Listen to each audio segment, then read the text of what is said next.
Hi, I'm Sean Reardon, Mayor of Newburyport, and welcome to the latest edition of the Mayor's Corner.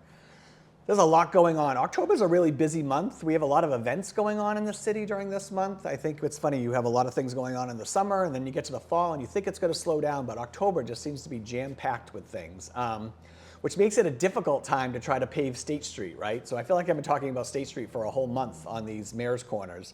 I do think we're finally coming to the end here, so we're finishing up prep work and some of the casting work that needs to be done in the next week. And then right now we've got a tentatively scheduled Tuesday night paving of State Street that's going to take place. So again, we're kind of at the mercy of our contractor, DNR, that we've been working with the last few years with all of our paving across the city. But weather permitting, and again, there's a possibility of rain next week, that's where we are for Tuesday night. My goal this whole time is to get State Street done before downtown Trick or Treat, which is next Friday. There's also a big book sale going on at the library next week. So again, I know I want to get this done. We've had a lot of events, and so we're getting there. We're getting close. So I appreciate everyone's patience. And like I said, it's going to be so nice to get State Street finally done on the books and just have that fresh paving for everyone to enjoy going up State Street. All right, what else is going on? Marquand Lane project. We haven't been talking about this project as much, but this was a project that City Council approved moving forward on. This is a neighborhood out in the West End off of Longfellow that has been dealing with some drainage issues the last couple years. I mean, I don't think it's a secret. What actually happened here was someone put a pool in many years ago and cut a drainage pipe to put their pool in, so that water had no place to go. And then, with the increased rain we've had the last couple years, it's really been a problem for some of those neighborhoods, some of the homes in that neighborhood.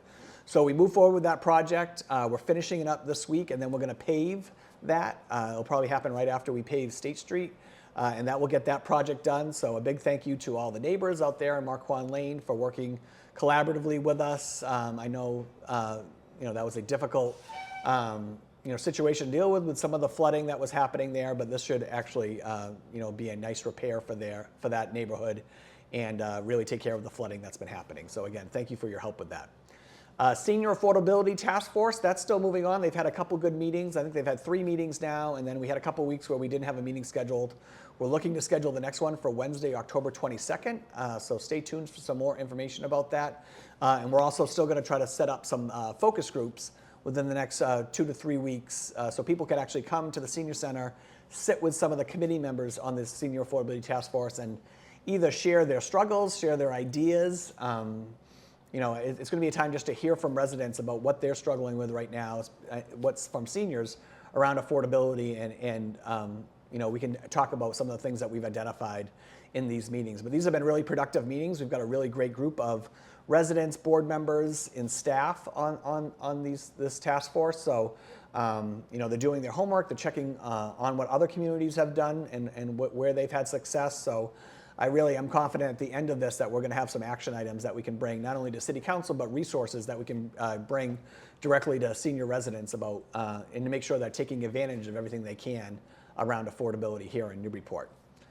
We also had another meeting of the Water Infrastructure Project ad hoc. Again, that's a City Council formed group where we're kind of going through this public process with all of our water projects. We've got some big ticket water projects in the pipeline right now.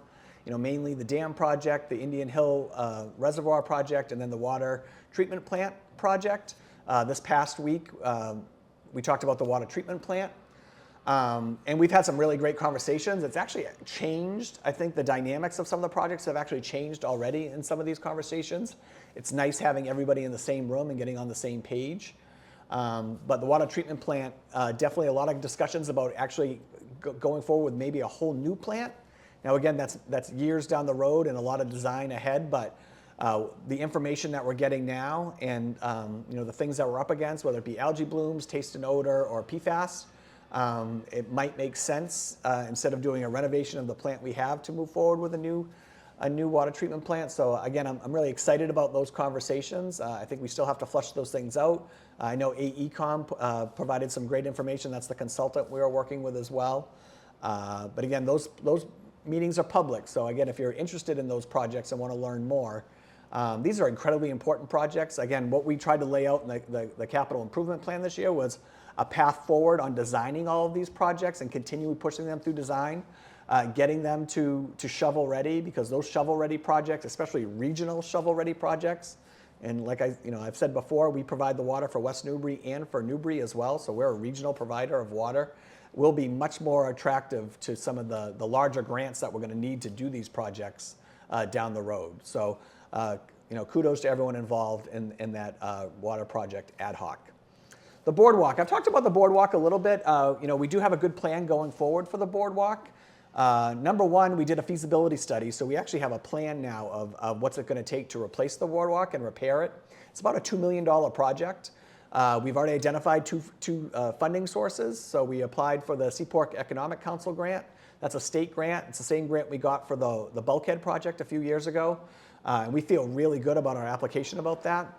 And then I also think this is a great Community Preservation Act project. So again, between those two grants, we think we're going to be able to do the whole project, which is really great news. We'll know a little bit more about that as we get into 2026. In the meantime, the company that came in and helped us with the feasibility study identified a way we can get those boards that are sticking up right now, get those drilled down. It's not as easy as just the DPS going down there and drilling them down. It's a little bit more complicated than that. Plus, it was determined that we have to drill down really far to get those boards down, even if it's just a temporary fix. So we have already signed on to get those short-term fixes in while we prepare for the boardwalk project that will take place. I'm going to guess probably at the end of 2026. Again, we have such a popular boardwalk here in town, such a popular waterfront. We want to make sure we do that project so it doesn't, there's less impact on people visiting our waterfront. So I'm going to guess that's going to be around this time or maybe even a little later next year. And what they'll do is they'll actually try to salvage the boards that they can, and that'll be at the top of the embankment, and then we'll have all new boardwalk going on the rest of it, which would be really great. What else is going on? Port Parks Alliance, that's our great group of residents that came together and support our parks. They're doing their fall cleanup this weekend. It looks like it's going to be a beautiful weekend, which is great. So if you want to pitch in and volunteer and help out in our parks, we do one of these in the spring too, around Earth Day. But you can go to any city park in town. There'll be some equipment there that you can use. There'll be leaf bags, there'll be rakes. You can bring your own too. I typically bring my own when it comes to that. But the Parks Department will be out and around helping with that. But you can just go and just help out in our parks, whether you want to go down to Perkins Playground or Cashman or Atkinson Common. There's just a lot to do, and it really gives our small but mighty Parks Department a hand in getting our parks ready for the winter. So that's happening and you can do that anytime between 9 a.m. and 12 a.m. No, 12 p.m. 9 a.m. and 12 p.m. So it's like a morning cleanup thing. And then you got the rest of the day to do whatever you want in beautiful Newburyport. Lastly, it's almost Halloween, and I know we're not Salem for Halloween, but we still have a lot of fun things going on around the city. So I already mentioned next week, we've got downtown trick-or-treat on Friday, the 24th. On the 23rd, we have kind of city building trick-or-treat. So you can go down to the senior center. They're going to do afternoon trick-or-treat, I believe from 4 to 6.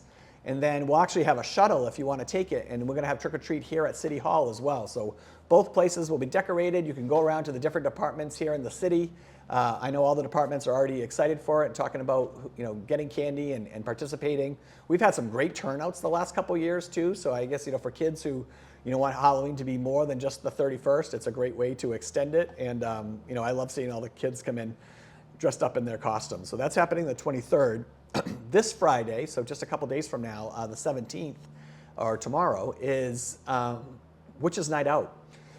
Now, I worked in the restaurants in Newburyport for a long time. Witches Night Out is one of those really fun nights in town. The invitation nights are great around Christmas time, but Witches Night Out is just an absolutely fun night here in Newburyport, and nice seeing people all dressed up. It's nice seeing all of our businesses being activated at night.